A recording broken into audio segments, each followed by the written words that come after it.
सत साहिब बंदी छोड़ सतगुरु रामपाल जी भगवान की जय हो। परमपिता परमात्मा सारी सृष्टि के रचनहार, कुल मालिक, असंख्य ब्रह्मांडों के स्वामी, तीनों लोकों में प्रवेश करके सबका भरण पोषण करने वाले एकमात्र जगत गुरु संत श्रोमणी सतगुरु रामपाल जी परमेश्वर जी के चरण कमल में आज दिनांक 17 मार्च 2022 किशनगढ़ साध संगति में दूर दराज से आए हुए हम सभी भाई बहनों की तरफ से परमेश्वर जी के चरण कमलों में कोटि कोटि दंडवत प्रणाम। परमपिता परमेश्वर जी के आशीर्वाद से, उनकी सत प्रेरणा से 3 दिवसीय साध संगति का आयोजन राजस्थान के इस अजमेर जिले के किशनगढ़ में रामनेर की ढाणी के पास भगत रामदेव दास फौजी जी के खेत पे रखा जाना था।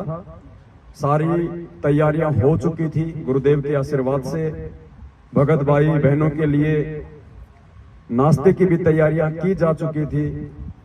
जो भी जरूरत का सामान था परमात्मा ने इकट्ठा अपने बच्चों को निमित्त बना के करवा दिया था।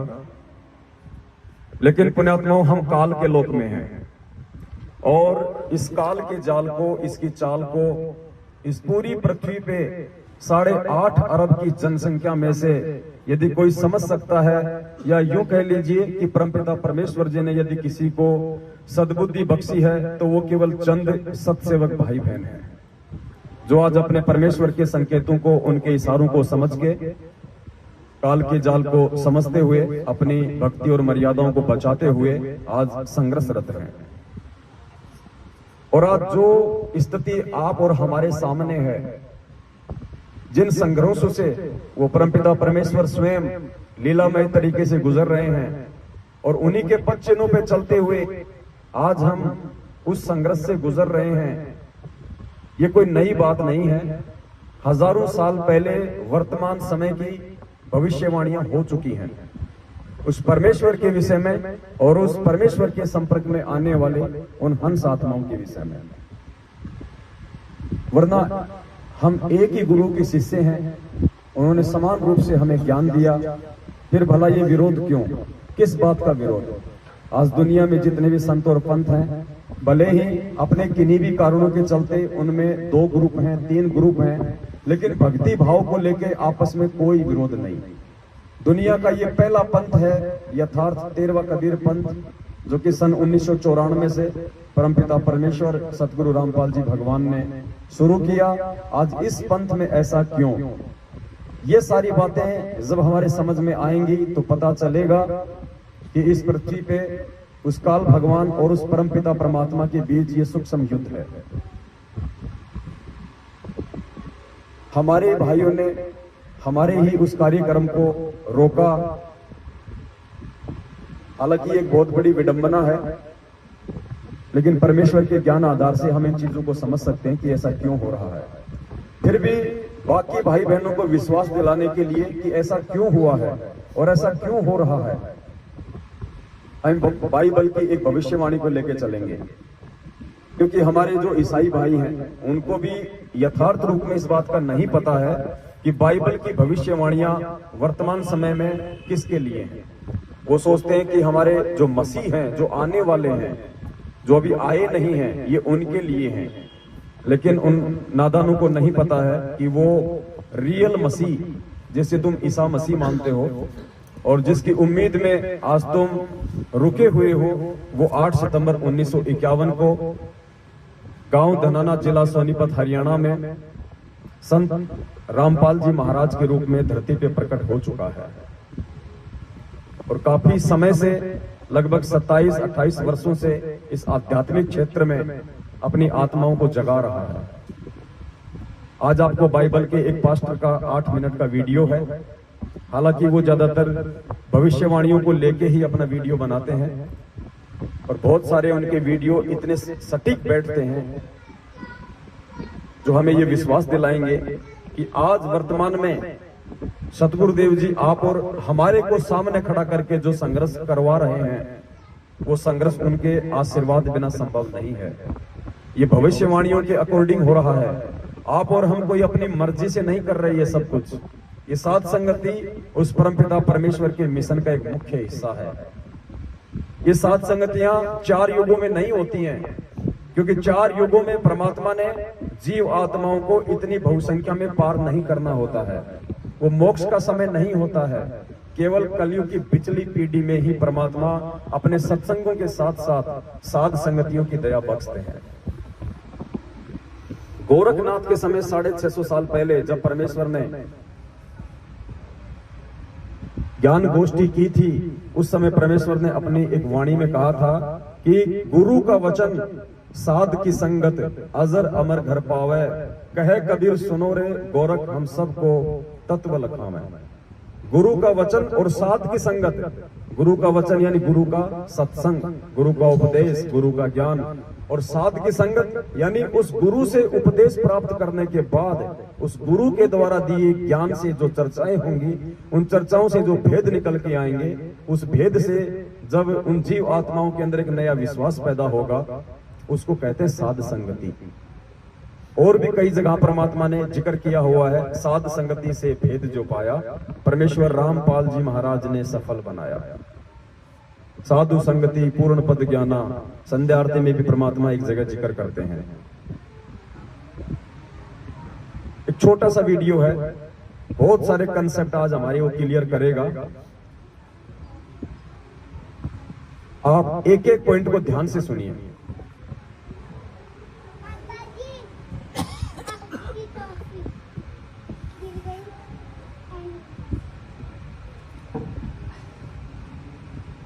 से ऐसा पता चलता है कि यीशु मसीह के आगमन के पहले बात हो रही है इस पास्टर भाई के द्वारा कि ईसा मसीह के आगमन से पहले पुण्यात्माओं यहां जो स्थिति है वो पूज्य गुरुदेव जी के बारे में बताई जा रही है। क्योंकि असली मसीह का मतलब होता है मालिक, रब, गॉड, सबका भगवान, उसको कहते हैं मसीह। और ईसा उनका नाम था, लेकिन हकीकत से ये लोग अपरिचित हैं, सृष्टि रचना से ये लोग अपरिचित हैं, इसलिए ये केवल एक तुक्का सा मारते हैं कि हमारे जो ईसा मसीह जी थे वो वापस आने वाले हैं। लेकिन वो तो परमेश्वर ने आज हमें समझा रखा कि कौन वापस आने वाला है। तो इनके एक एक वचन को आप जी ध्यान से सुनिएगा। ये कह रहे हैं कि ईसा मसीह के आगमन से पहले, आगमन बोले तो सतगुरु रामपाल जी भगवान के इसार जेल से बाहर आने से पहले से ऐसा पता चलता है कि यीशु मसीह के आगमन के पहले वह बहुसंख्यक लोगों को वचन के विरुद्ध और आत्मा के विरुद्ध खड़ा करेगा। कौन खड़ा करेगा? काल भगवान। हिंदी में उसे काल भगवान कहते हैं, निरंजन कहते हैं, और ये जो ईसाई भाई हैं ये उसे कहते हैं एंटी क्राइस्ट। क्राइस्ट का मतलब होता है परमात्मा, और एंटी का मतलब उसके विरुद्ध जो खड़ा होगा, एंटी क्राइस्ट, वो है काल भगवान। तो क्या कह रहा है, ध्यान से सुनिए। से ऐसा पता चलता है कि यीशु मसीह के आगमन के पहले वह बहुसंख्यक लोगों को वचन के विरुद्ध और आत्मा के विरुद्ध खड़ा करेगा। यानी सतगुरु रामपाल जी भगवान के बाहर आने से पहले वो एंटी क्राइस्ट, वो काल भगवान वचन और आत्मा के विरुद्ध लोगों को खड़ा करेगा। वचन यानी पूज्य गुरुदेव जी का ज्ञान, पूज्य गुरुदेव जी के सत्संगों के विरुद्ध लोगों को चलाएगा, गुरु जी के ज्ञान के खिलाफ लोगों को चलाएगा। और आत्मा यानी वो परमात्मा जिन बच्चों को निमित्त बनाएंगे समाज में संदेश देने के लिए साध संगतियों के माध्यम से, तो वो काल भगवान क्या करेगा? एक तो परमात्मा के वचन के विरुद्ध लोगों को खड़ा करेगा, और दूसरा उस परमेश्वर के वचन पे जो सत्सेवक चल रहे होंगे, उनको आत्मा कहा है, उन आत्माओं के खिलाफ लोगों को भड़काएंगे, लोगों को खड़ा करेंगे। सतलोक आश्रम मैनेजमेंट हरियाणा वो एंटी क्राइस्ट है, जो आज परमपिता परमेश्वर सतगुरु रामपाल जी भगवान के वचन के खिलाफ सारे कुक्रम भगत समाज से करवा रहा है। और जब हम आत्माएं उनका विरोध करते हैं तो बाकी संगत को वो हमारे विरुद्ध खड़ा करता है। और कोई बड़ी बात नहीं है पुण्यात्माओं, बहुत बड़ी जो घटनाएं हैं वो भी घटित हो सकती हैं आने वाले समय में। आप ये सामान्य प्रक्रिया मान के ना चलें कि हम 20 भगत इकट्ठे हो गए यहां हम आ लिए, नहीं, ये इस पृथ्वी पे सबसे बड़ा आध्यात्मिक युद्ध चल रहा है जिसकी हम कल्पना भी नहीं कर सकते। परमात्मा ने हमारी बुद्धि ऑफ कर रखी है, इसलिए हम ज्यादा सीरियस नहीं ले रहे, लेकिन आने वाले समय में जो परमेश्वर की आत्माएं होंगी आप और हमारे शरीर छोड़ने के बाद, वो आत्मा जब इन घटनाओं पे विचार करेंगी तो उनकी आंखें फटी की फटी रह जाया करेंगी। क्या हम नहीं जानते थे कि हिसार में 25 दिसंबर 2021 को बहन सुलेखा दासी के यहाँ पे जो साथ संगति थी वो हिसार में उन मैनेजमेंट वालों का मुख्य गढ़ था, और उससे पहले उन लोगों के द्वारा हमारे साथ कैसी कैसी घटनाएं घटित हो चुकी थी। वो हमारे खून के प्यासे थे, उसके बावजूद भी परमात्मा ने हमारी बुद्धि को ऑफ किया और जयपुर से तकरीबन हम 15-20 लोगों को हिसार भेज दिया। और परमेश्वर ने बुद्धि को इस कदर ऑफ कर दिया कि हमने शाम को लाइव आना था, हम सुबह 6 बजे ही लाइव आ गए और 12 घंटे पहले ही उनको सूचना दे दी कि हम आ चुके हैं आपके शहर में, जो भी करना है कर लीजिए अपनी कार्रवाई। ये परमेश्वर के द्वारा बुद्धि ऑफ की गई थी। आज मुझे कोई 5 करोड़ रुपया दे और कहे तू एक छोटा सा मैसेज डाल के वापस सुलेखा बहन के घर पे चला जा, मैं बोलूंगा भाई साहब कभी होंगे तो मैं 10 करोड़ तेरे को ही दे दूंगा। तो परमेश्वर ने बुद्धि ऑफ की थी, क्यों?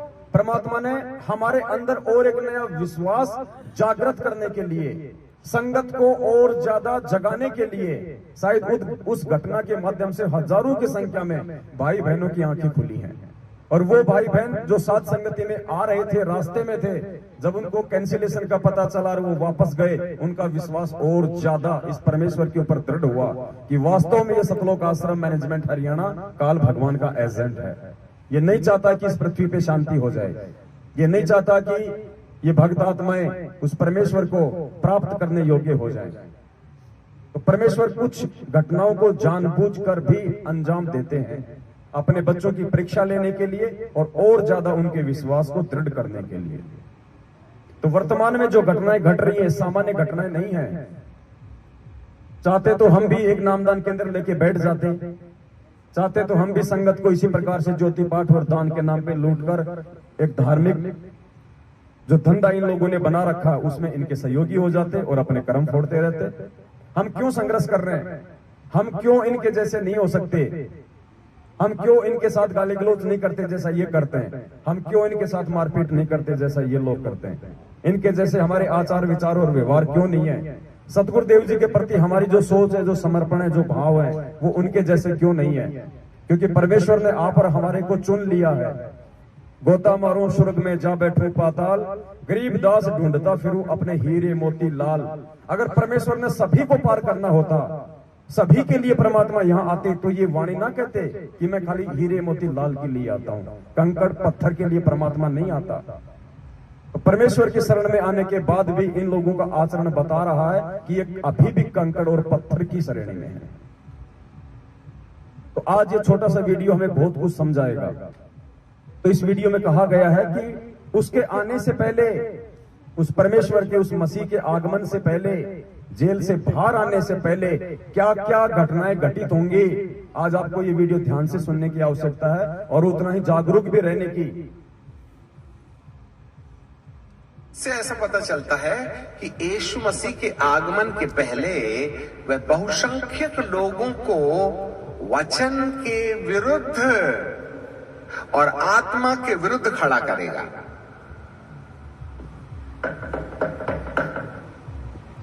वचन के विरुद्ध और आत्मा के विरुद्ध खड़ा करेगा। अब आगे ये बताएगा कि वचन क्या है और आत्मा क्या है। वचन है वो परमात्मा, वचन है उस परमात्मा का सत्संग, वचन है उस परमात्मा की शिक्षा, और आत्मा वो आत्माएं जो आप यहां बैठे हुए हैं, सत्सेवक जिनको परमेश्वर ने निमित्त बना रखा है। उन आत्माओं के खिलाफ और गुरुदेव के ज्ञान के खिलाफ खड़ा करेगा।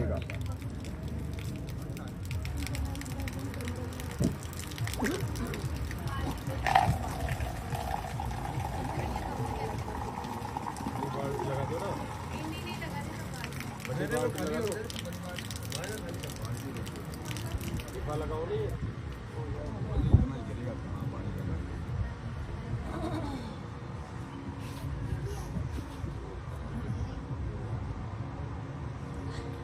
अंदर शुरू कर दिया है।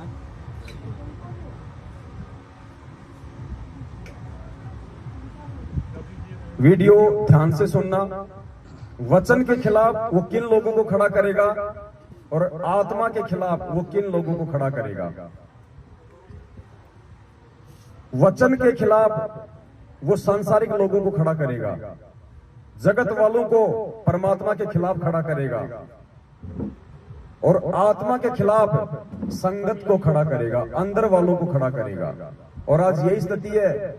आप हरियाणा चले जाइए, आप देश में कहीं भी चला जाइए, किसी भी संत का जिक्र कर दीजिए, कोई दिक्कत नहीं, किसी को कोई परेशानी नहीं। आप इस पूर्ण परमेश्वर का थोड़ा सा नाम ले लीजिए, पता नहीं क्या क्या सुना देंगे। क्योंकि भविष्यवाणी के अकॉर्डिंग उसने सभी के दिलो दिमाग में जिन जिन आत्माओं के ऊपर उसका कंट्रोल है, और 99.9% आत्माओं के ऊपर आज काल का कंट्रोल है, तो उन आत्माओं के अंदर उस वचन के खिलाफ वो खूब प्रेरणा भर देगा। आज इस परमात्मा का नाम किसी को नहीं सुहाता, ये हकीकत है। तो वो जो दुनिया वाले हैं, ज्यादातर संख्या में लोगों को उस वचन के खिलाफ खड़ा कर देगा, संत रूप में आए हुए उस परमात्मा के खिलाफ खड़ा कर देगा, और उस परमेश्वर की संगत को उस आत्मा के खिलाफ खड़ा करेगा, जो आत्मा निमित्त बन के भाई बहनों को जगा रही होंगी। ध्यान से सुनिए। खड़ा करेगा। से ऐसा पता चलता है कि यीशु मसीह के आगमन के पहले वह बहुसंख्यक लोगों को वचन के विरुद्ध और आत्मा के विरुद्ध खड़ा करेगा।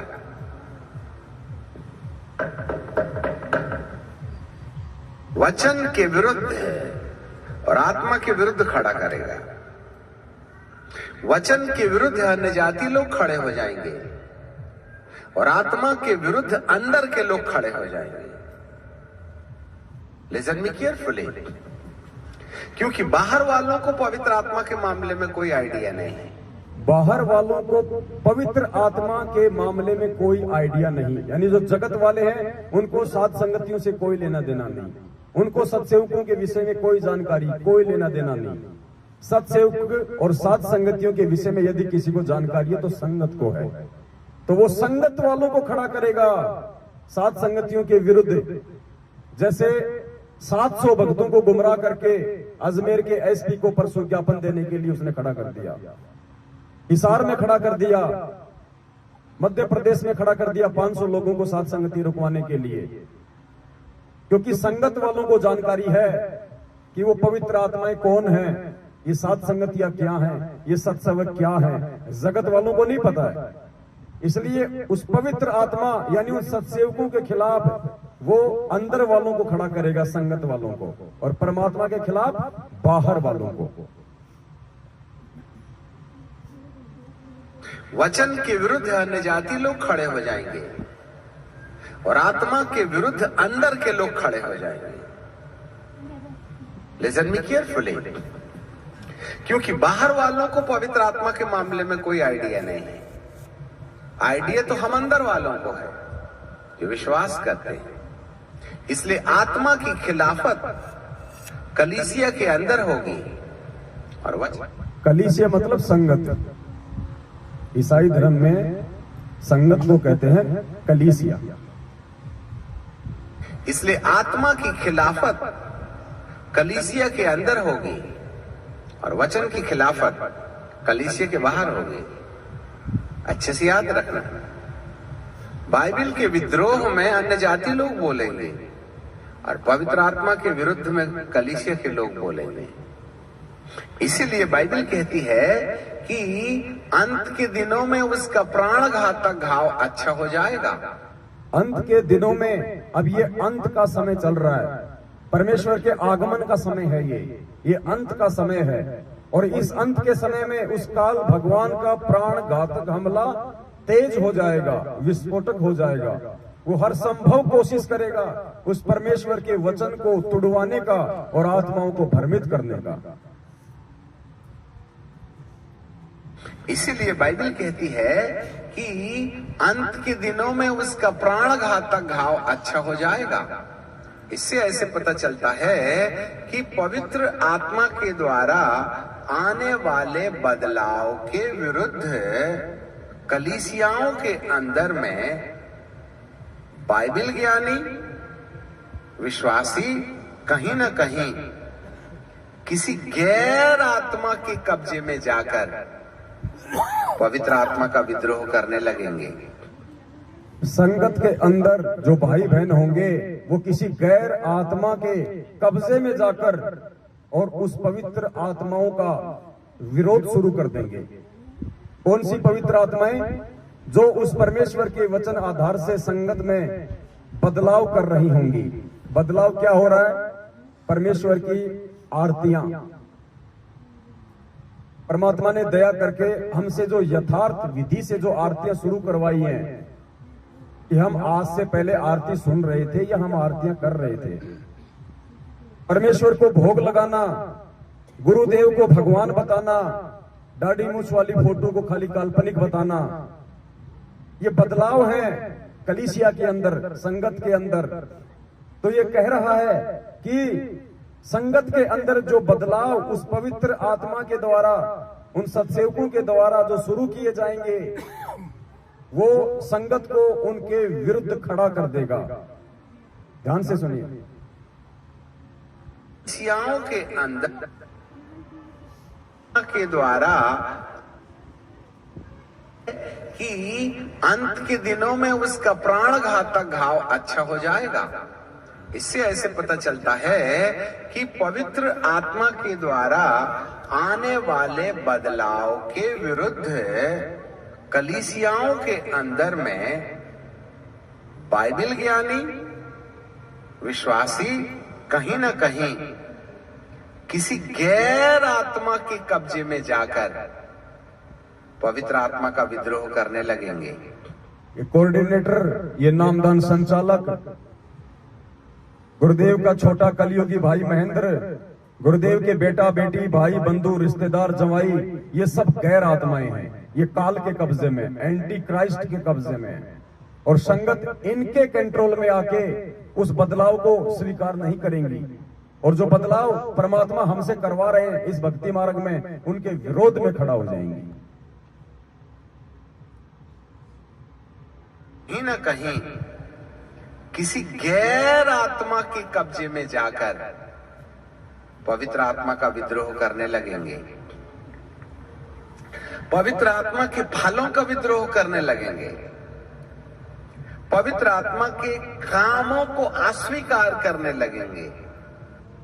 जो भी बदलाव परमात्मा करवा रहे हैं, अब 7 संगतियों की परमात्मा ने शुरुआत करवाई, तो देखिए सीधे सीधे तौर पे ये लोग भयंकर रूप से हमारे विरोध में आ गए हैं। राजस्थान के डीजी को डायरेक्ट लेटर दिया गया है संगत को गुमराह करके भीड़ दिखा के। राजस्थान के डीजीपी ने अजमेर के एसपी को लेटर भेजा कार्रवाई के लिए। अजमेर के एसपी साहब ने किशनगढ़ के डिप्टी साहब को लेटर भेजा। डिप्टी साहब ने थाने को तलब किया। भगत रामदेव दास जी के पास में फोन आया। हम तीनों भाई डिप्टी ऑफिस गए। कजोड़ जी के पास जयपुर फोन गया। ये सब कुछ इन भविष्यवाणियों के अकॉर्डिंग उस बदलाव को रोकने के लिए, क्योंकि एंटी क्राइस्ट, उस काल भगवान को ये डर है कि कहीं ये आत्मा जाग ना जाए, उस परमेश्वर को पहचान ना लें। इनके अंदर जो प्यार, प्रेम, एक दूसरे के साथ विनम्र अधीनता के साथ जो मिलने जुलने की प्रक्रिया शुरू हो रही है, ये कहीं फल फूल ना जाए, मेरा साम्राज्य खाली ना हो जाए। इस चिंता में उसने उन पवित्र आत्माओं के खिलाफ अपने दूतों को निमित्त बना के संगत को भड़काना शुरू कर दिया, संगत को खड़ा कर दिया उसके विरोध में। ध्यान से सुनिए वीडियो का एक एक शब्द। मैं बाइबल ज्ञानी विश्वासी कहीं ना कहीं किसी गैर आत्मा के कब्जे में जाकर पवित्र आत्मा का विद्रोह करने लगेंगे, पवित्र आत्मा के फलों का विद्रोह करने लगेंगे, पवित्र आत्मा के कामों को अस्वीकार करने लगेंगे। और जो लोग पवित्र आत्मा के काम को बढ़ावा देते हैं, जो लोग सत्सेवकों के काम को बढ़ावा देते हैं, उनके साथ क्या होगा? आत्मा के कामों को अस्वीकार करने लगेंगे। और जो लोग पवित्र आत्मा के काम को बढ़ावा देते हैं, उनके विरुद्ध खड़े हो जाएंगे। That is the work of the demon, the Antichrist. याद रखिएगा। और जिन जिन कलीसियाओं के अंदर में पवित्र आत्मा के काम का विद्रोह किया जाता है, ये विद्रोह मनुष्य के द्वारा नहीं होता। ये जो विद्रोह आप और हमारा जो किया जा रहा है संगत में, सात संगतियों को रुकवाने का, ये कह रहा है कि ये मनुष्य के द्वारा नहीं है। कोई ये ना समझे कि वो कोऑर्डिनेटर अपनी तरफ से कर रहा है, वो नामदान संचालक अपनी तरफ से कर रहा है, गुरुदेव के परिवार वाले अपनी तरफ से ये पीले पर्चे निकाल रहे हैं। नहीं, उस काल के दबाव में, क्योंकि इनकी बुद्धि मर्यादा टूटने के चलते उसके कंट्रोल में है। जैसा वो इनको प्रेरणा करेगा, उस आधार से अब ये सारे उल्टे कुक्रम करेंगे। The Antichrist. याद रखिएगा। और जिन जिन कलीसियाओं के अंदर में पवित्र आत्मा के काम का विद्रोह किया जाता है, ये विद्रोह मनुष्य के द्वारा नहीं होता और ना ही उनकी सूझबूझ के द्वारा होता है, परंतु कोई गैर आत्मा, जिसको ख्रिस्त विरोधी आत्मा कहते हैं, उनके माथे पर आ बैठती है और वे उस आत्मा के नियंत्रण में जाने के बाद पवित्र आत्मा के काम की खिलाफत करने लगते हैं। और एक व्यक्ति के अंदर पवित्र आत्मा के काम को जितना ज्यादा बुझाया जा सकता है, अंधकार की सफलता इसी में है। अंधकार की सफलता इसी में है, यानी काल की सफलता इसी में है कि उन पवित्र आत्माओं के खिलाफ जितना हो सके उतना संगत को भड़का दिया जाए। एक भगत को भी यदि सात संगति से दूर कर दिया जाए तो ये कह रहा है कि उस अंधकार का काम हो जाएगा, शैतान का काम हो जाएगा। क्योंकि परमात्मा ने क्या बताया कि ये एक एक आत्मा के लिए लड़ाई लड़ता है। जब कबीर परमात्मा 650 साल पहले मगर से लीला करके सहशरीर सतलोक जा रहे थे, तो काल ने दुर्गा जी को सामने खड़ा कर दिया और क्या कहा परमात्मा ने कि कीन्या मगर पियाना, सतगुरु कीन्या मगर पियाना। कितना परमेश्वर को तोड़ने का काम किया गया, कैसे कैसे लोभ और लालच दिए गए, एक आम व्यक्ति समझ के, एक आम साधक समझ के, यानी एक एक आत्मा के लिए पूरी जोर से ये लड़ाई लड़ता है। उस आत्मा के नियंत्रण में जाने के बाद पवित्र आत्मा के काम की खिलाफत करने लगते हैं। और एक व्यक्ति के अंदर पवित्र आत्मा के काम को जितना ज्यादा बुझाया जा सकता है, अंधकार की सफलता इसी में है। Pin point. इसी के विषय में सावधान रहना है कि कोई तुम्हारे अंदर पवित्र आत्मा के काम को ना मिटकाए, न प्रेम, न आनंद, न मेल, न धीरज, न कृपा, न भलाई, न विश्वास, न नम्रता और न ही संयम। ये सारे के सारे गुण आज आपको सत्सेवकों में देखने को मिल सकते हैं। हमारे अन्य भगत भाई बहन जो उन दुष्ट आत्माओं के कंट्रोल में हैं, उनमें इनमें से एक भी गुण आपको नहीं मिलेगा। प्रेम, आनंद, मेल। अब आज हम भाई बहन हैं, क्या हमने किसी की जाति पूछी है? क्या हमने कोई किसी को ये कहा कि तुम कहां से आए हो, तुम कौन सी जाति में हो, तुम्हारा क्या गोत्र है, तुम यहां पे कब तक रहोगे? कुछ नहीं पूछते, क्योंकि परमेश्वर ने हमें एक चीज सिखा दी कि जीव हमारी जाति है, मानव धर्म हमारा, हिंदू मुस्लिम सिख ईसाई धर्म नहीं कोई न्यारा। परमेश्वर ने हमारे को प्यार करना सिखाया है, प्रेम करना सिखाया है, एक दूसरे का सहयोग करना सिखाया है। हर संभव कोई भी कोशिश करके इस परमेश्वर के मिशन को आगे बढ़ाया जाए, ये सिखाया है।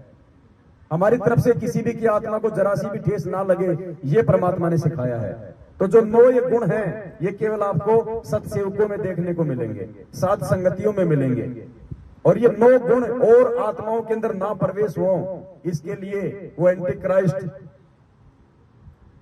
इस सतलोक आश्रम मैनेजमेंट हरियाणा के माथे पे बैठ के और सारे उल्टे कर्म करवा रहा है, साध संगतियां रुकवा रहा है, ताकि परमेश्वर का मार्ग आगे ना बढ़े। ये आत्मा आपस में मेल जोल के साथ ना रहें, एक दूसरे से ना मिले, इनका प्यार प्रेम आगे ना बढ़े, परमात्मा में इनका विश्वास ना बढ़े।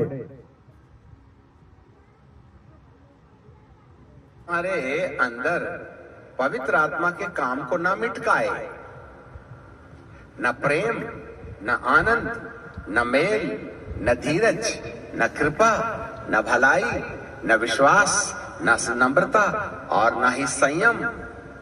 ये जो 9 ईश्वरीय अनुभव हैं, पवित्र आत्मा के प्रकाशन से मनुष्य के जीवन में रोशनी पैदा करते हैं और इसी आधार पर आपके शरीर का मुर्दों में से जी उठना तय किया जाता है। शरीर में से मुर्दों का उठना तय किया जाता है। अंदर से परमेश्वर साध संगतियों से हमारी आत्मा को चार्ज कर रहे हैं, रिचार्ज कर रहे हैं, ताकि हम इस काल लोक की झूठी भावनाओं से हटके अपने परमेश्वर में ध्यान लगाएं, सतलोक में हमारी आसक्ति हो, हमारी रुचि हो, और वो ये नहीं चाहता है। पवित्र आत्मा के प्रकाशन से मनुष्य के जीवन में रोशनी पैदा करते हैं और इसी आधार पर आपके शरीर का मुर्दों में से जी उठना तय किया जाता है। जितने प्रतिशत में ये 9 अनुभव होंगे, आपके मुर्दों में से जी उठने वाले शरीर को उतना ही तेजोमय कपड़ा मिलेगा।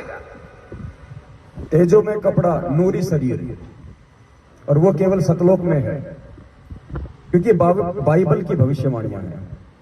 और हम सबको पता है, ईसा मसीह के सूली पे लटकाए जाने के बाद, क्राइस्ट पे लटकाए जाने के बाद 4 दिन बाद जो जिंदा हुआ था, और 40 दिन तक ईसा मसीह के रूप में जिसने हजारों चमत्कार किए थे, भगत समाज के अंदर एक विश्वास पैदा किया था भक्ति और भगवान के ऊपर, वो ईसा मसीह जी नहीं थे, वो कबीर परमात्मा था। इसलिए बाइबल की भविष्यवाणियां उस परमेश्वर के लिए हैं। और उसी समय परमात्मा ने भविष्यवाणियां की थी कि आगामी समय में मेरा आगमन किस प्रकार से होगा। जितने प्रतिशत में ये 9 अनुभव होंगे, आपके मुर्दों में से जी उठने वाले शरीर को उतना ही तेजोमय कपड़ा मिलेगा और कलीसिया जितनी तेजस्वी होगी, शैतान का उतना ही जरा जोर से ड्रम बजेगा। कलीसिया जितनी तेजी से जागेगी, शैतान का उतना ही ज्यादा ड्रम बजेगा। संगत जितनी तेजी से जागेगी साथ संगतियों से, काल भगवान का उतना ही ड्रम बजेगा। इसलिए ये प्रयास हो रहा है साथ संगतियों को रोकने का। पुण्यात्माओं, आज की रात या जहां जहां भी साथ संगतियां होंगी, परमेश्वर आप और हमें निमित्त बना के, आप यकीन करना परमेश्वर की विशेष दृष्टि उस जगह पे होगी। खुद परमात्मा की वाणी है कि जहां जन से महिमा सुनूं वहां मैं गवन करंत, और वो तो नगर अमान है जहां मेरे प्यारे संत। उन पवित्र आत्माओं की बदौलत परमात्मा विनाशकारी समय में उस पूरे क्षेत्र की भी रक्षा करता है। और इस पूर्ण परमात्मा की महिमा वर्तमान में पूरी पृथ्वी पर केवल सात संगतियों के माध्यम से ही गाई जा रही है। और जिन भाइयों को नींद आ रही है वो थोड़ा सा आगे सुन लीजिए, आगे का वीडियो उनके लिए, कि सात संगतियों में आके नींद लेना कितना खतरनाक साबित होगा फिर आगे। तेजों में कपड़ा मिलेगा और कलीसिया जितनी तेजस्वी होगी, शैतान का उतना ही जरा जोर से ड्रम बजेगा। इसलिए आइए और सतरंजी गरम कीजिए और 10 रुपए डालिए और जाइए और चर्च में बैठ के मच्छर मारते रहिएगा।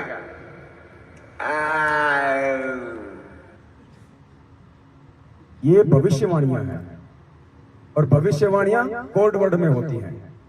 और परमात्मा कहते हैं, कहे कबीर कृपया कर जन पर जो की त्यों समझाई, सब सुमरे अपने अनुमाना तो गति समझना। इसलिए आइए 10 रुपए डालिए जो ये भाषा बोल रहा है, ये भाषा कहां बोल रहा है? ये नकली आश्रम जो खोल दिए गए हैं, मुंडका, भिवानी, सिंहपुरा, जहां जहां भी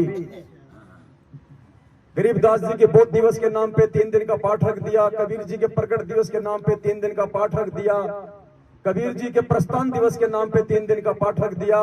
आइए 10 रुपए डालिए और बस मजे लीजिए।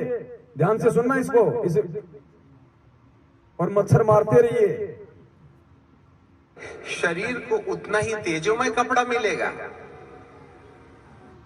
और कलीसिया जितनी तेजस्वी होगी, शैतान का उतना ही जरा जोर से ड्रम बजेगा। इसलिए आइए और सतरंजी गरम कीजिए और 10 रुपए डालिए और जाइए और चर्च में बैठ के मच्छर मारते रहिएगा। चर्च यानी ये आश्रम, उसमें बैठ के मच्छर मारते रहो, कुछ नहीं मिलना जुलना वहां।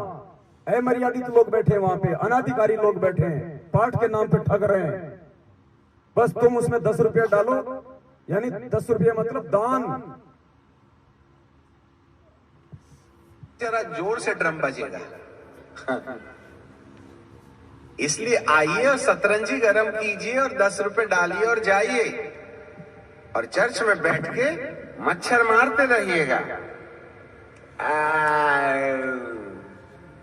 और चले जाइएगा। बहुत से लोगों को चर्च के अंदर आए कि 5-7 मिनट क्या गुजरा, एक गीत के बाद में अच्छी खासी नींद आने लगती है। घर में तो 4 बच्चे हैं, नींद कहां से आएगी? 4 इकट्ठा चिल्लाएंगे तो। यहां तो एक ही बच्चा चिल्लाता है। इसलिए चर्च में नींद आने की सबसे अच्छी सुविधा है। इसलिए सात संगतियों में नींद आती भाई, क्योंकि यहाँ पे परमात्मा की चर्चा है और नींद उसी आत्मा को आएगी जिसके ऊपर काल का प्रभाव ज्यादा है, विकारों का प्रभाव ज्यादा है। वरना सात संगति में तो नींद उड़ जानी चाहिए। और यहाँ भी अगर किसी को नींद आती है तो सोच लीजिए कितनी कमजोरी में है। हम यहाँ सोने के लिए नहीं आते हैं, सोने के लिए हमारा घर है ना, पूरे महीने सोते हैं। अरे एक रात नहीं जाग सकते हम, 2 रात नहीं जाग सकते, दिन में सो लो। दिन में क्या काम, कौन से गुलगुले उतारते हैं भाई? नहाओ धो खाओ, मालिक को भोग लगाओ और सो।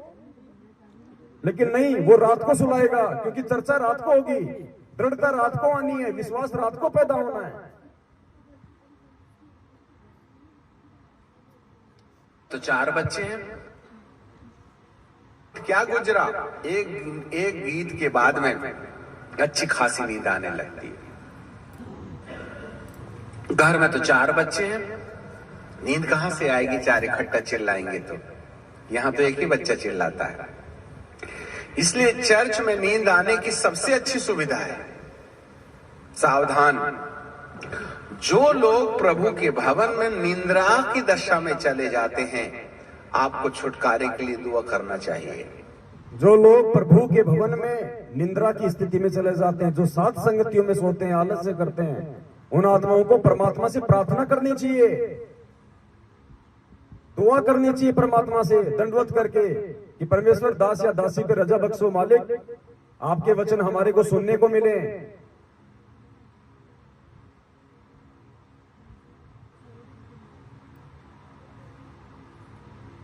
चर्च में नींद आने की सबसे अच्छी सुविधा है। सावधान, जो लोग प्रभु के भवन में निंद्रा की दशा में चले जाते हैं, आपको छुटकारे के लिए दुआ करना चाहिए।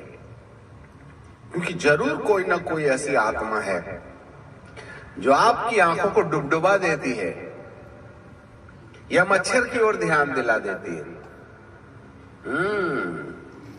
एंटी क्राइस्ट कोई काला पीला नीला हरा गोली आदमी नहीं है। काल एंटी क्राइस्ट कोई काला पीला नीला हरा आदमी नहीं है। और परमात्मा ने क्या कहा?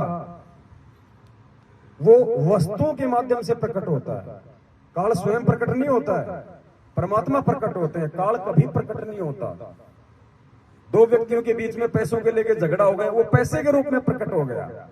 अच्छी खासी मालिक के साथ संगति हो रही थी, ऊपर से पानी का धार कूद पड़ी, वो पानी की धार के रूप में प्रकट हो गया। हमारा ध्यान आकर्षित ना हो पाए शब्दों पे, चर्चा में विघन डालना, वो ऐसी घटनाओं के माध्यम से वो प्रकट होता है।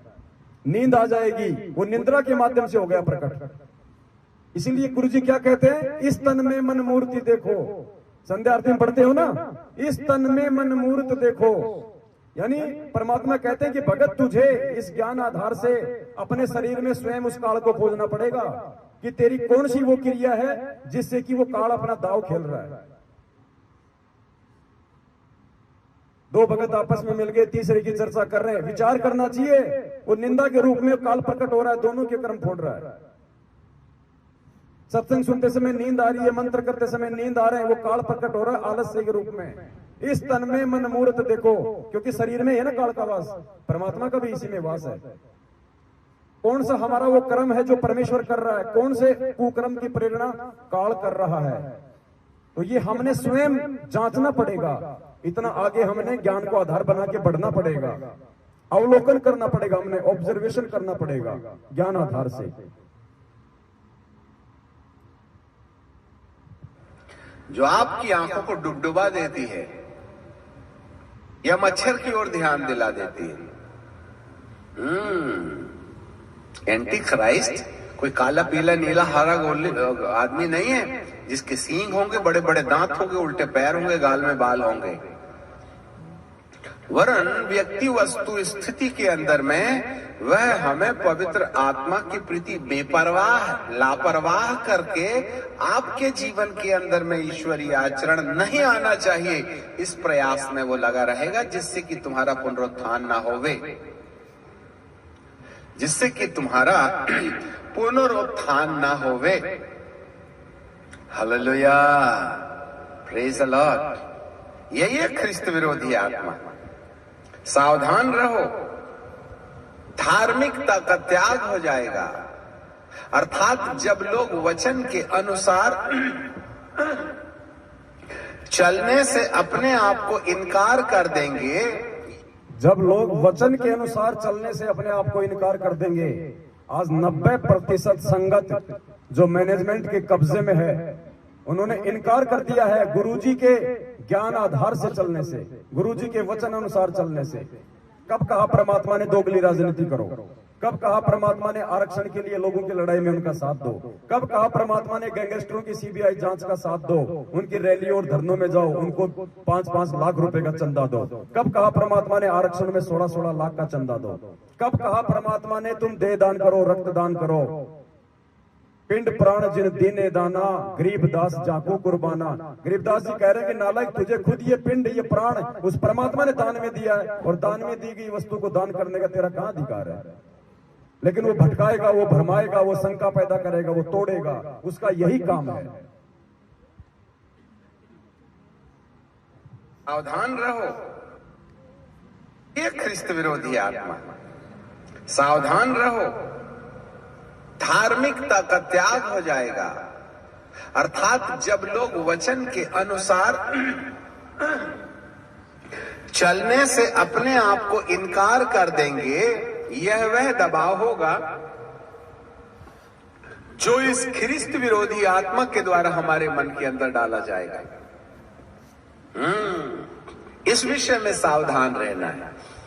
जी हाँ, जो उस कृष्ण विरोधी आत्मा के कंट्रोल में हो जाएगा, कह रहा है कि उसमें धार्मिकता का त्याग हो जाएगा। आज हमारे 90% भगत भाई बहनों में धार्मिकता का त्याग होता जा रहा है। ना वो गुरुदेव को भोग लगाते हैं, ना वो धार्मिक भंडारों में सहयोग करते हैं, ना वो अपना 5वां यज्ञ पूरा कर रहे हैं, ऊपर से उल्टे कुकर्म करवा के उनकी मर्यादा तोड़वाई जा चुकी है।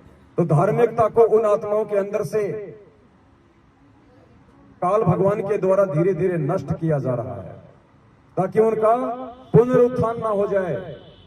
पुनरुत्थान का मतलब, एक बार परमात्मा 650 साल पहले आए थे, हमें मिले थे, हम अपना उत्थान नहीं कर पाए, नहीं करवा पाए।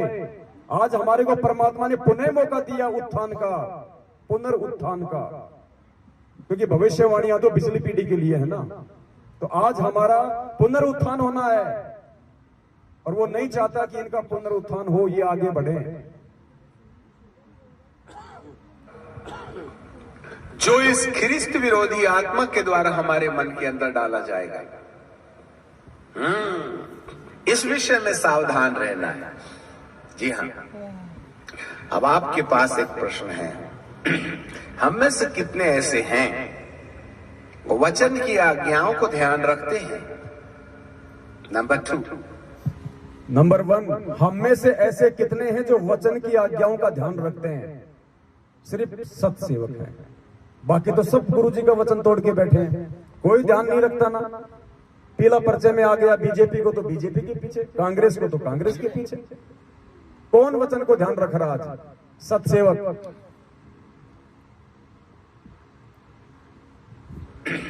हम में से कितने ऐसे हैं वो वचन की आज्ञाओं को ध्यान रखते हैं? नंबर 2, पवित्र आत्मा के संपर्क में बने रहते हैं। नंबर 2, पवित्र आत्मा के संपर्क में बने रहते हैं, यानी सत्सेवकों के संपर्क में बने रहते हैं। यानी ऐसे कितने हैं जो साथ संगतियों से जुड़े हैं? नंबर 2, पवित्र आत्मा के संपर्क में बने रहते हैं।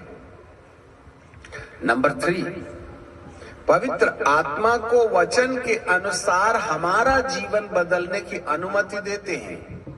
पवित्र आत्मा को वचन के अनुसार हमारा जीवन बदलने की अनुमति देते हैं, यानी वो सत्सेवक जो परमेश्वर के वचन आधार से आत्मिक उत्थान की जानकारी संगत को दे रहे हैं, यथार्थ भक्ति विधि की, धार्मिक यज्ञ की, भंडारों की, उसके अनुसार कितनी आत्माएं हैं जो उनका सहयोग करती हैं, जैसा वो कहते हैं ज्ञान आधार से वैसा उनको फॉलो करती हैं। संपर्क में बने रहते हैं। नंबर 3, पवित्र आत्मा को वचन के अनुसार हमारा जीवन बदलने की अनुमति देते हैं। ये सावधान लोग हैं। ना रे बाबा ना, मैं अपने होठों को बुराई करने से, जो अपने भले दिन देखना चाहता है, जो अपने अच्छे दिन देखना चाहता है, वह अपनी जीभ को बुराई से रोक रखे। जो अपने अच्छे दिन चाहता है, जो अपने भले दिन चाहता है, वो अपनी जीभ को बुराई करने से रोके। गुजरात की सात संगति में 5 घंटे पूरी रात परमात्मा ने निंदा और चुगली के ऊपर ही वीडियो बनवाया था, अपनी जीभ को कंट्रोल करने के लिए। क्योंकि अब हमारी स्थिति तीसरे लेवल पे है। प्रथम लेवल हमारा था बरवाला कांड, 3 साल हम उसमें लगे। उसके बाद का समय था गुरु को परमात्मा साबित करना, गुरु गोविंद के बीच के भेद को मिटाना।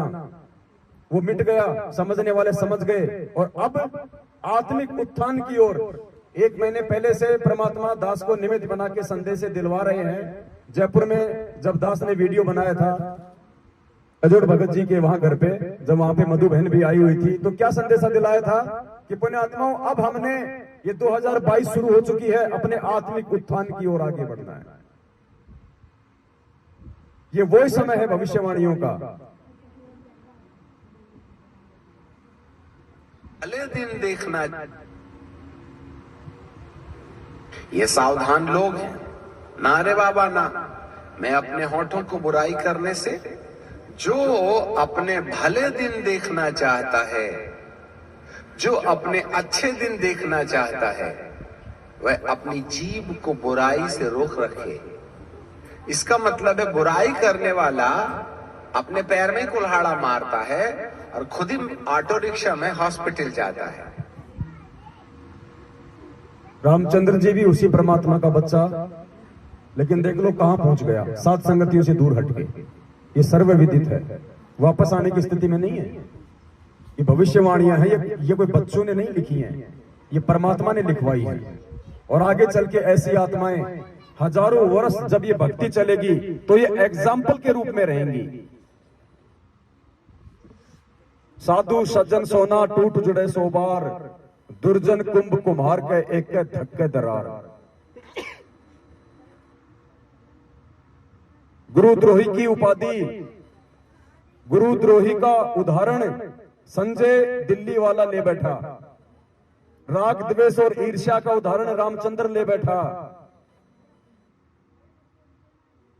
षड्यंत्रकारी और धोखेबाजी का उदाहरण सतलोक आश्रम मैनेजमेंट हरियाणा ले बैठा।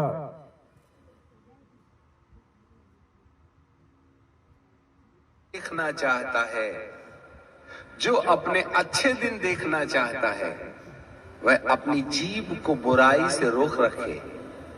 इसका मतलब है बुराई करने वाला अपने पैर में कुल्हाड़ा मारता है और खुद ही ऑटो रिक्शा में हॉस्पिटल जाता है। आप खुद ही अपनी टांग काट डालते हैं। बुरा दिन देखना है तो खूब बुराई करो, और भले दिन देखना है तो जीभ को बुराई से रोक रखो। वो क्या करता है, हमारे दिमाग के अंदर में ख्रिस्त विरोधी आत्माएं एक दूसरे की लांछन करने के लिए हमको प्रेरणा देता है। इसकी टीका उसकी बदी, ये लोभ वो लालच, ये झगड़ा वो झांसा, ये बीड़ी वो तमाकू, ये दारू वो झगड़ा। इस प्रकार की टेंडेंसी पैदा करने के पीछे इन तमाम दुरात्माओं का हाथ है। और ये जो दुष्ट आत्माएं हैं, मनुष्य के जीवन के अंदर इस प्रकार का व्यवहार इसलिए उत्पन्न करती हैं कि आपका दूसरे आगमन में पुनरुत्थान रुक जावे। क्यों करते हैं ये लोग ऐसा? क्यों रामचंद्र जी ऐसा कर रहे हैं? क्यों संजय दिल्ली वाला ऐसा कर रहा है? क्यों मैनेजमेंट आज ऐसा कर रहा है? सबसे बड़ा रीजन क्या बताया भविष्यवाणी में? ध्यान से सुनना इस शब्द को। मनुष्य के जीवन के अंदर इस प्रकार का व्यवहार इसलिए उत्पन्न करती हैं कि आपका दूसरे आगमन में पुनरुत्थान रुक जावे। आपका दूसरे आगमन में भी पुनरुत्थान रुक जाए। पहला आगमन परमात्मा का 650 साल पहले, दूसरा आगमन आज। पहले हम उत्थान नहीं कर पाए, आज मौका है पुनरुत्थान का। वो कह रहा है कि उस परमेश्वर का दूसरा जो आगमन है पिछली पीढ़ी में संत रामपाल जी भगवान के रूप में, उस समय भी तुम्हारी आत्मा का उत्थान रुक जाए। इसके लिए आत्मा को तोड़ने के इतने ये प्रयास हो रहे हैं।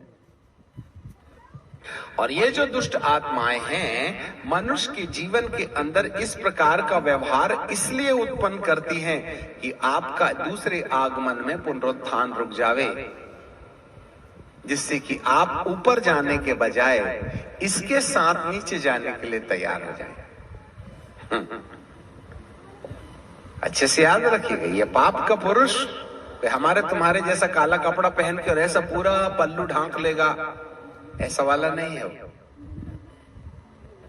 आप और हमारी तरह ये मनुष्य रूप में नहीं है, ये घटनाओं के रूप में है, ये प्रेरणाओं के रूप में है। परमात्मा ने इसीलिए कहा कि इस तन में मन मूर्ति देखो। तुम्हें खुद ही पहचान करनी पड़ेगी कि मन क्या है और निज मन क्या है, मेरा एजेंट कौन है और काल का एजेंट शरीर में कौन है। इसीलिए परमेश्वर ने सबसे पहले 27 साल से हमें ज्ञान दिया, क्योंकि बिना ज्ञान के चाहे हम कितनी भक्ति कर लें, कितने मंत्र जाप कर लें, हमारा उत्थान नहीं होना। तो एक छोटा सा वीडियो था जिसके माध्यम से परमात्मा ने दास को प्रेरणा की और वर्तमान वस्तु स्थिति को लेकर भविष्यवाणियों के आधार से आप जीव तक संदेशा पहुंचाना जरूरी था। आज दास केवल यहीं तक ही निमित्त रहेगा और बाकी भाई बहन जो आए हुए हैं दूर दराज से, और उनसे भी दास निवेदन करेगा कि आप देखो, हम सब परमात्मा के बच्चे हैं, समान रूप से परमात्मा ने सबको ज्ञान दिया है। ठीक है, कुछ पिछले संस्कारों की वजह से किन्हीं आत्माओं को परमात्मा उनकी बुद्धि का थोड़ा सा वॉल्यूम खोल देता है, कोई बड़ी बात नहीं है, लेकिन ज्ञान परमात्मा ने सबको समान रूप से दिया है। हम सबको बोलना भी आना चाहिए, हम सबको आपस में खुल के बातें करना भी आना चाहिए। हम अपने बाप के विषय में बात करने से समझाएं, शर्माएंगे, घबराएंगे, क्या होगा? निंदा चुगली हमने किसी की करनी नहीं, ना हम किसी की करते, परमात्मा की महिमा गाते हैं। परमेश्वर के ज्ञान आधार से सत्संगों को सामने रख के अपने आत्मिक उत्थान की ओर आगे बढ़ते हैं। हम कैसे एक नेक भगत बने, हम कैसे एक नेक इंसान बने, हमारे अंदर जो गुण उत्पन्न परमात्मा करना चाहता है वो कैसे उत्पन्न हो। एक दूसरे से हम यही तो सीखने आते हैं यहाँ पे। अब देखो, यहाँ कोई किसी का झगड़ा नहीं, कोई राग द्वेष नहीं, कोई किसी की निंदा चुगली नहीं, तीसरे की यहाँ कोई बात नहीं करता। प्रेम से भंडारा करते हैं, भगवान को भोग लगाते हैं, आपस में मिलकर भगवान की चर्चा करते हैं, प्यार प्रेम से अपने अपने घर पे चले जाएंगे। कितने प्यार से भाई ने आपके लिए 2-2 हलवाई बुला कर बूंदिया उतारे थे, इतने खुश हो रहे थे उस दिन। और क्या कहा इन्होंने? कि अगर उस भगवान का भगत प्रसन्न हो गया तो समझ लेना भगवान प्रसन्न हो गया। और जब कैंसिल हुआ, रात को भगत जी रोए वहां पे, आत्मा दुखाई है। ये इनके नीचे गिरने के कर्म हैं। और इसी प्रकार से परमात्मा हमें ऊपर उठाएंगे धर्म की बेल के सहारे। संगत में जो चर्चाएं हो रही हैं, ये कोई आम बात नहीं है। दास को तो पहले से इन सब बातों का मालूम है, लेकिन परमात्मा किन्हीं भाइयों को निमित्त बना के फिर उस बात को भी सामने लेके आ जाते हैं। आने वाले समय में हमारे को इस कदर सावधान रहना है। सबसे पहले तो आपने किन्हीं एक या दो व्यक्तियों को देख के नहीं चलना भक्ति मार्ग में।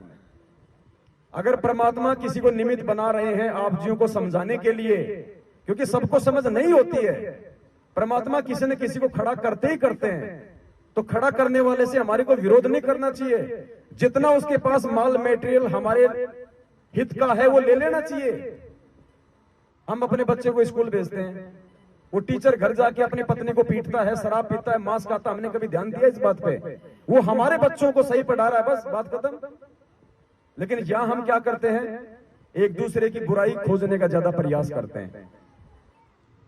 हमारे जीवन में कोई बदलाव हो, ऐसी उसके पास क्या चीज है, उसकी तरफ ध्यान भी नहीं जाता। तो आपने सिवाय अपने परमात्मा के और परमात्मा के ज्ञान के और अपनी भक्ति के चौथे पे डिपेंड नहीं रहना। जब तक हम कुछ एक सत्सेवक भाई बहन आपकी सेवा में हैं, तब तक हैं। जिस दिन हमारा काम पूरा हो जाएगा, परमात्मा हमें नीचे बैठा देगा, हमारी सेवा समाप्त। हमेशा थोड़े ना आपको एक दूसरे की पूंछ पकड़ के परमात्मा चलवाएगा। अरे गाड़ी बंद हो गई और बैटरी भी लग रही है, सारे काम है और उसको धक्के की जरूरत है, तो उसको एक बार धक्का मरवाया जाता है, फिर स्टार्ट हो जाती है। उसके बाद थोड़ा ना उसके धक्का ही मारते रहना है। तो परमात्मा ने कुछ सत्सेवकों को, कुछ पवित्र आत्माओं को निमित्त बना के आपको धक्का सा मरवाया है, जो खड़े हुए थे एक जगह पे। लेकिन अब जब गाड़ी स्टार्ट हो गई, अब खुद चलना है भाई आगे। तो आने वाले समय में काल भगवान का जो दबाव बढ़ेगा, क्योंकि उसको पता है कि बड़ी तेजी से आत्माएं मेरे काल से निकल रही हैं। ये क्यों प्रयास किया जा रहा है? गुरुजी के नाम का लेटर निकलवा के राजस्थान के डीजीपी साहब को दिया जा रहा है, 7 संगतियां रुकवाई जा रही हैं। हम किसकी जेब काट रहे हैं भाई? अखबारों में हमारे खिलाफ ठग हैं, चोर हैं, संगत को लूट रहे हैं, जगत वालों से पैसे इकट्ठे कर रहे हैं। सबूत कुछ भी नहीं है, फिर भी मीडिया झूठा लिख रहा है। प्रशासन हमारी अनुमति को रोक देता है ऐसे झूठे लोगों के इशारों पे, क्योंकि ये काल का लोक है, वो सब काल के अंडर में है। उनका आपस में कोई टकराव नहीं, कोई विरोध नहीं। हमारे अच्छे कामों को रोकने में सब एक हो जाएंगे। तो आने वाले समय में पुण्यात्माओं, हो सकता है हमारी सेवा ज्यादा समय की ना हो, इसलिए अब आपको अपने स्तर पे इस आध्यात्मिकता में ऊपर उठना है। और जो प्लानिंग जो हो सकती है काल भगवान की, खैर वैसे तो मालिक साथ में है, लेकिन फिर भी परमात्मा पता नहीं किस किस प्रकार से सबकी परीक्षा लेगा। जो प्लानिंग की जा रही है वर्तमान में सतलोक आश्रम मैनेजमेंट हरियाणा द्वारा काल प्रेरित होके, वो यहां तक की प्लानिंग है कि पवन का मर्डर हो जाए और वो मर्डर का मुकदमा संत रामपाल जी महाराज पे लग जाए। आप लोगों को पहले दास आगाह कर रहा है। अगर इतना भी हो जाए, मैं ये नहीं कहता कि ऐसा हो जाएगा, लेकिन आप लोगों के लिए है। अगर ऐसा भी हो जाए तो आपने किसी के ऊपर आश्रित होकर नहीं चलना कि बस वो चला गया तो हमारा सब कुछ चला गया, अब हमें कौन बताएगा, क्या समझाएगा, अब हम कैसे साथ संगत नहीं करेंगे, अब क्या होगा। यानी कुछ आत्माओं के साथ इस कदर भी घटनाओं को अंजाम दिया जा सकता है आने वाले समय में। वैसे तो सिर पे साई सत्य है, तो को क्या भय रे। हाथी पे बैठने के बाद परमात्मा कहते हैं कुत्ते तो 1000 भोंको चाहे लेकिन बिगाड़ कुछ नहीं पाएंगे। लेकिन हमारी परीक्षा है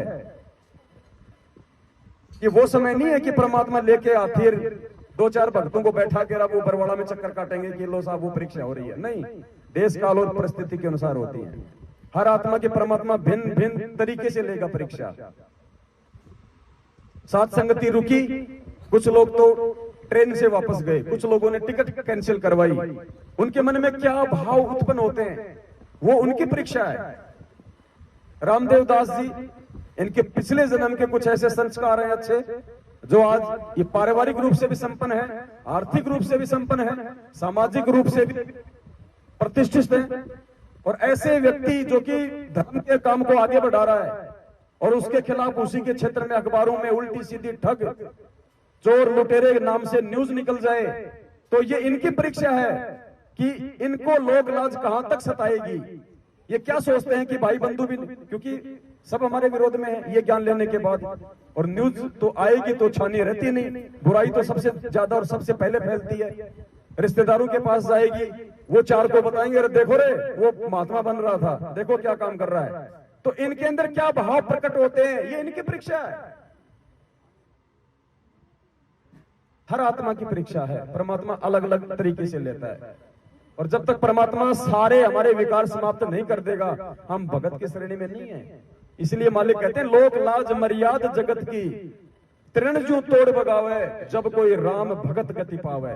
तो ये इनके लोक लाज की परीक्षा ले रहा है परमात्मा। वो परीक्षा ले ली, साथ में भगत की सेवा लगा दी। अब बताओ कहां रुक गई साथ संगति। ये तो 12 तारीख से चल रही है और 30 तारीख तक चलेगी, कहां रुक गई साथ संगति बताइए। खाली जगह ही तो चेंज हुई है। तो परमात्मा हमारे साथ में भाई, ये हमारे को विश्वास हो जाना चाहिए, और इससे बढ़ के विश्वास ये हो जाना चाहिए कि धरती पे खुद परमात्मा प्रकट है। वैसे तो कल पूरी रात साथ संगति चली थी, परमात्मा के आशीर्वाद से कुछ बातों का खुलासा हो गया था, फिर भी कुछ नए भाई बहन हैं, थोड़ा सा क्योंकि वीडियो अभी हमने डाले नहीं है, कुछ पाबंदियां हैं, इसकी वजह से साथ संगति समाप्ति के बाद ये सारे वीडियो डाले जाएंगे। तो भाई धरती पे परमात्मा प्रकट है।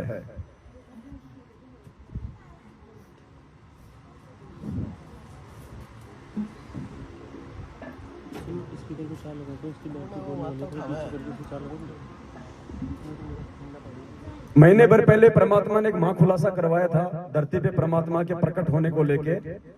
एक जो शब्द था कि भाई अर्धरात्रि बीत गई, सौपन में दिखे घनश्याम, इंद्र दमन एक मंदिर बनवा दे, जगन्नाथ हो जिसका नाम। फिर आगे इसमें छुआछात को लेके परमात्मा ने किया, और फिर क्या कहा, इतनी जल्दी सच साहेब आ रही है ना अभी, तो इसको लगा। तो उस शब्द के माध्यम से परमात्मा ने यह साबित करवाया था कि धरती पे आज वही कब्र परमात्मा संत रामपाल जी भगवान के रूप में प्रकट है।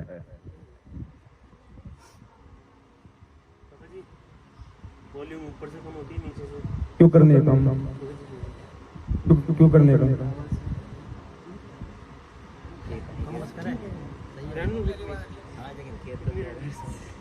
ये तो 2 घंटे से कितनी तो है।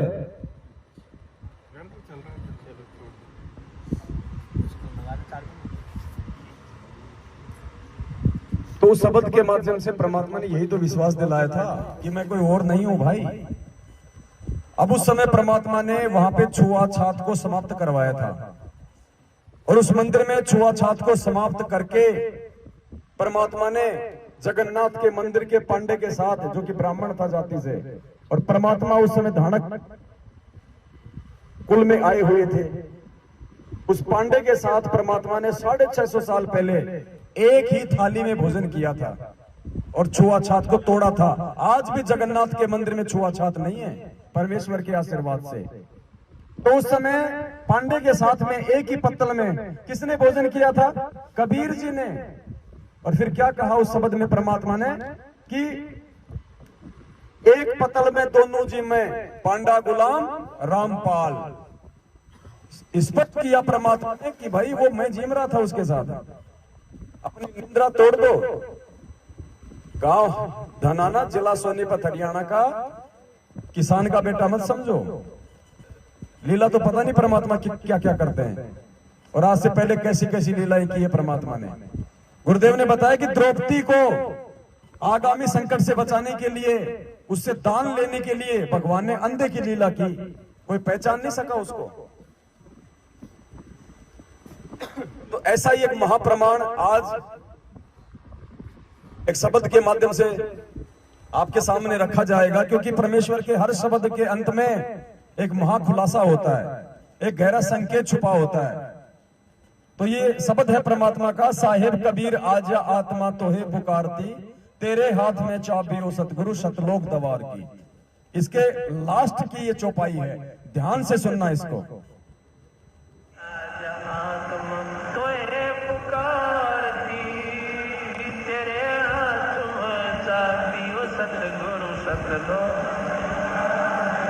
गोरखनाथ रिद्धि सिद्धि में भूला नहीं समाव, मुर्दे तक को जीवित करते काल भक्ति दरडावे। 650 साल पहले कबीर परमेश्वर जी के साथ में गोरखनाथ जी की ज्ञान गोष्ठी हुई थी। सुना ना आप लोगों ने गुरुदेव जी के सत्संग में? सुना है ना? दोनों की ज्ञान गोष्ठी हुई और परमेश्वर ने उनको ज्ञान में भी हराया और उनको सिद्धि में भी हराया। उसके बाद में क्या किया गोरखनाथ जी ने? दीक्षा ली थी कबीर परमात्मा से, कबीर जी उनके सतगुरु बने। अब वो कबीर जी कौन थे उस समय? गोरखनाथ को किसने दीक्षा दी थी उस समय?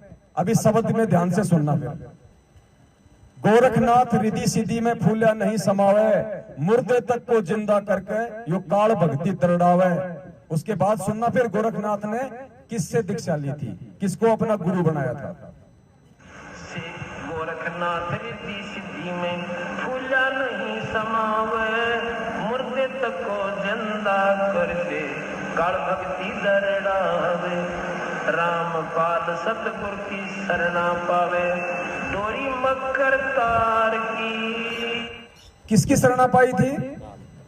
रामपाल सतगुरु की शरणा पावे, डोरी मकर तार की। उनको सतनाम तक दिया था परमात्मा ने। तो ये हर शब्द के अंत में एक आपको रहस्य मिलेगा। आज से पहले हमारे में से किसी के भी समझ में नहीं आ रही थी ये बातें। हम हजारों बार इन शब्दों को सुन चुके थे, आज भी सुन रहे थे, लेकिन ना मेरे समझ में आ रही थी ना आपकी समझ में आ रही थी, क्योंकि परमात्मा ने हम सबकी बुद्धि ऑफ कर रखी थी। जब वो तक वो ठीक का समय नहीं आता, परमात्मा बुद्धि ओपन नहीं करता। आज जितने भी आध्यात्मिक रहस्य परमात्मा ने पिछले समय से प्रकट करवाए हैं, ये आज ही क्यों करवाए सारे? क्योंकि ये वो समय आ गया कि हम इस परमात्मा की पहचान कर लें। अंत निकट है, फिर समय नहीं रहेगा, और इसकी पहचान हुए बिना इसके ऊपर विश्वास नहीं हो पाएगा, और विश्वास के बिना भक्ति नहीं चलेगी, और भक्ति नहीं होगी तो विनाशकारी समय में हमारा बचाव कहां से होगा?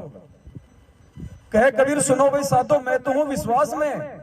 ये नहीं कहा परमात्मा ने कि कहे कबीर सुनो भाई साधो मैं तो हूं सतनाम में, मैं तो हूं प्रथम नाम में, मैं तो हूं सार नाम में। परमात्मा कहते हैं ये मेरे नाम उसी समय काम करेंगे जब तू मेरे ऊपर विश्वास करेगा कि ये भगवान है। और गोरखनाथ ने इतना सब कुछ देखने के बाद भी धोखा खा लिया। गुरुदेव ने कहा कि उसको विश्वास तो हो गया, लेकिन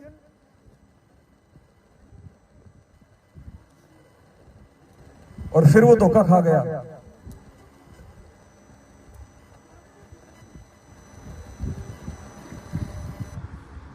बोलो सतगुरुदेव की जय हो।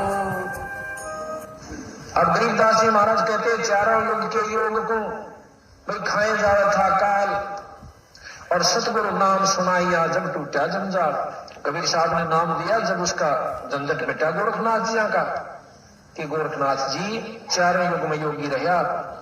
अब कुछ दिनों के बाद जब ये समाप्त हो जाएगी आपकी सिद्धि, आप दोबारा इस जन्म मरण के चक्कर में आओगे। अब भी गोरखनाथ जी की जो करनी कर रखी है उसके मन में विश्वास इतना जरूर होगा कि सत नाम सत रास्ता कबीर साहब का है, लेकिन पूर्ण विश्वास नहीं हो पाया। इसकी वजह से उसको एक गेड़ा फेर देगा कबीर साहब। कहते हैं गोरखनाथ जी जब सतयुग शुरू होगा उसमें 1 लाख वर्ष तक दिल्ली का राज करेंगे और ब्रह्मचारी रहेंगे। 1 लाख। अपने आत्मा विचार करने की बात है। गोरखनाथ जी भी हमारे ही गुरु भाई थे, हमारा ही गुरु भाई था गोरखनाथ। और आज परमात्मा ने हमारे को मौका दे दिया आत्म कल्याण के लिए। गोरखनाथ को नहीं मिला मौका। जब सतयुग आएगा इस कलयुग के बाद 1 लाख साल दिल्ली का राज करेगा, और फिर क्या होगा? परमात्मा ने सारा विधान बता दिया। राज करेगा 1 लाख साल, तो मालिक कहते हैं तपेश्वरी सो राजेश्वरी और राजेश्वरी सो नरकेश्वरी। तो ये आज मौका है यहां से निकलने का, छूटने का, ये नहीं मिलेगा मौका बाद में। और काल भी उतना ही जबरदस्त प्रयास करेगा इस मार्ग को भ्रष्ट करने का, खंडित करने का, लेकिन उसके ऊपर उसका भी बाप बैठा हुआ है जिसका पंजा आप और हम सबके ऊपर है निरंतर। इसलिए घबराने की जरूरत नहीं है।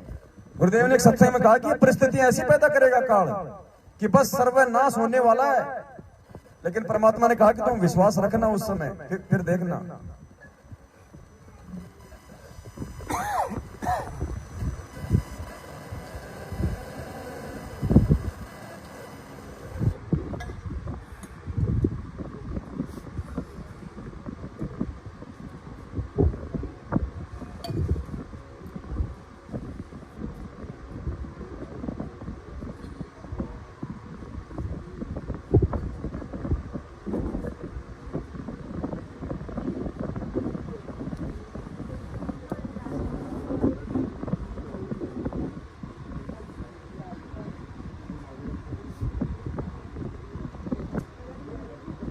देखो क्या कह रहे हैं परमात्मा, इतना विश्वास करना पड़ेगा गुरुदेव पे।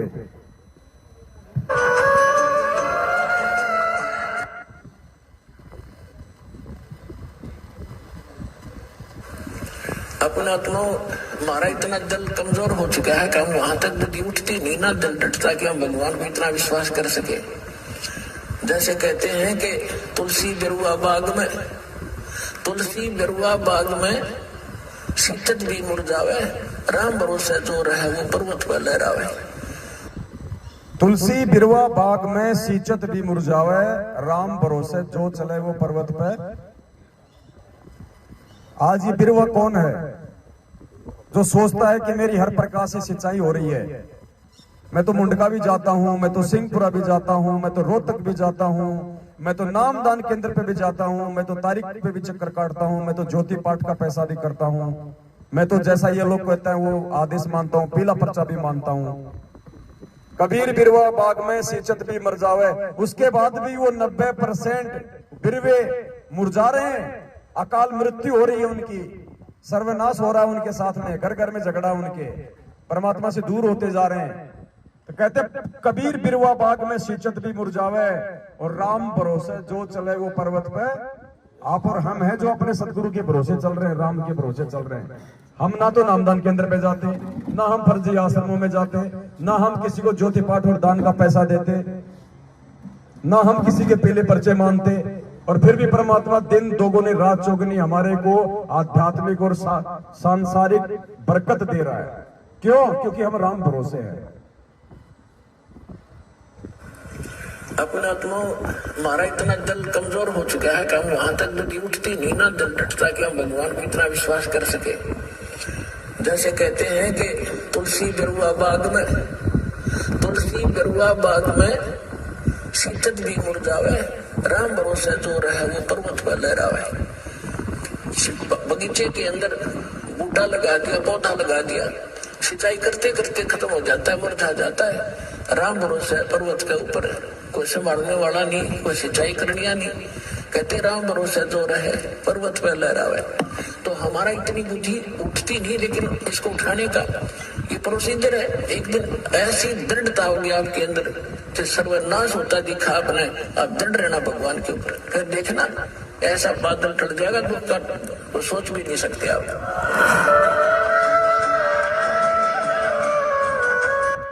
तो बात यहाँ पे आती है दृढ़ता की, और ये दृढ़ता बिना विश्वास के नहीं आ सकती, और ये विश्वास बिना सतगुरुदेव जी के सत्संगों के नहीं आ सकती, और बिना साध संगति के ये सत्संग समझ में नहीं आ सकते।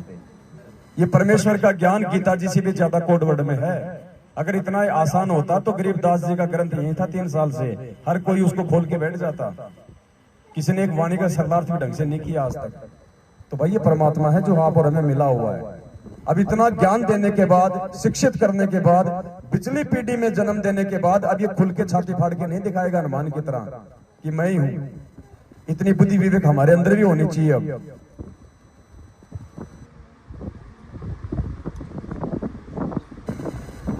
तो आज ज्यादा नहीं हो पाएगा, कल पूरी रात थे, फिर दिन में भी नहीं सोए, आज गला भी बैठ रहा था। तो एक शब्द तो परमात्मा का फिर से गा लेते हैं और उसके बाद फिर आप भाई बहन। हाँ, सत साहिब